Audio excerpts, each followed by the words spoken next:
अंजू निमसरकर जी, please आप आए। Ma'am थोड़ा सा लेट हो गई, ट्रैफिक में फंस गई थी। मैम से हैं मैम, पब्लिक रिलेशन डायरेक्टर हैं गवर्नमेंट ऑफ महाराष्ट्र से, और एक मिडिल क्लास फैमिली से बिलोंग करते हुए भी मैम ने अपनी जिंदगी को जिया है, जो जिया है वो बहुत एक्स्ट्रा ऑर्डिनरी तरीके से जिया है, और हम सभी औरतों के बीच में एक मिसाल बनकर आज प्रस्तुत है। इनके लिए अवार्ड देने के लिए मैं सोमी मैम को बुलाना चाहूंगी। एक नारी के द्वारा सम्मानित करते हुए बहुत ही प्यारा पल, बहुत ही खूबसूरत पल।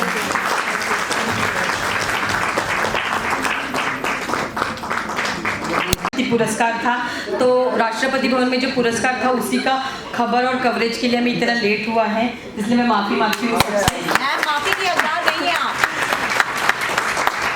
मैं सर्वप्रथम नमन करना चाहूँगी उन सभी स्त्री माताओं को जिनमें सावित्रीबाई फुले, रमाबाई आंबेडकर, अहिल्याबाई होळकर, जिजामा, और उन महापुरुषों को भी जिसमें महात्मा ज्योतिबा फुले, शाहू महाराज, डॉक्टर बाबा साहेब आम्बेडकर, जिन्होंने महिलाओं को और पुरुष में भेदभाव न करते हुए दोनों को समान संधि और अवसर दिया, जिसका नतीजा आज हम यहाँ पहुँचे हैं। साथ ही मैं नमन करना चाहूँगी मेरे माता पिता को, पिताजी तो अभी नहीं रहे पर उनको नमन करना चाहूँगी कि उन्होंने मुझे और मेरे भाई में कभी भी भेदभाव नहीं रखा। मतलब जो मेरे भाई को मिला उतना ही अच्छा और उतना ही उनके वो जो कर सकते थे उस वक्त वो सब कुछ मुझे देने की उन्होंने कोशिश की। और लाइफ में बहुत उतार चढ़ाव देखे हैं और बहुत कम उम्र में देखे हैं। मैं अपने स्कूलिंग लाइफ में बहुत मिडल थी, बट 12th स्टैंडर्ड में मैं मेरिट स्टूडेंट थी कॉमर्स स्ट्रीम से। तो उसके बाद सोचा था कि लाइफ में कुछ करना है, मतलब अपने खुद के अस्तित्व को ढूंढना है, कहीं स्टेबल होना है। और ऐसा करते करते मतलब पढ़ाई करनी थी, बट कुछ प्रॉब्लम्स हो गए कि घर पर खुद को जॉब करना और घर चलाना ज़रूरी था। तो वो करते हुए मैंने अपना एजुकेशन कंप्लीट किया, ग्रेजुएशन कंप्लीट किया, एमए कंप्लीट किया। मैं एमए हूँ पब्लिक एडमिनिस्ट्रेशन, पॉलिटिकल साइंस और डॉक्टर अंबेडकर थॉट में। साथ में बीजे किया, जर्नलिज्म किया, अपने शहर में पत्रकारिता की और फिर एग्ज़ाम दी। तो हर किसी के लाइफ में अप एंड डाउन आते हैं, वो चाहे अमिताभ बच्चन है चाहे अंजू है, ठीक है, हर किसी के लाइफ में आते हैं। बस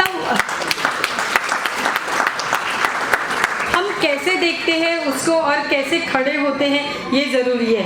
इन बिटवीन बहुत लोग आते हैं आपके लाइफ में जो आपको रोकते भी आगे भी बढ़ाते हैं, पर आप में भी कुछ होता है कि जो बाहर आकर कहीं ना कहीं खुद को स्थिर करता है। और हमारे लाइफ में जिस तबके से हम आते हैं उसमें प्रेरणा स्रोत बनकर हमेशा ही महापुरुष खड़े हुए हैं।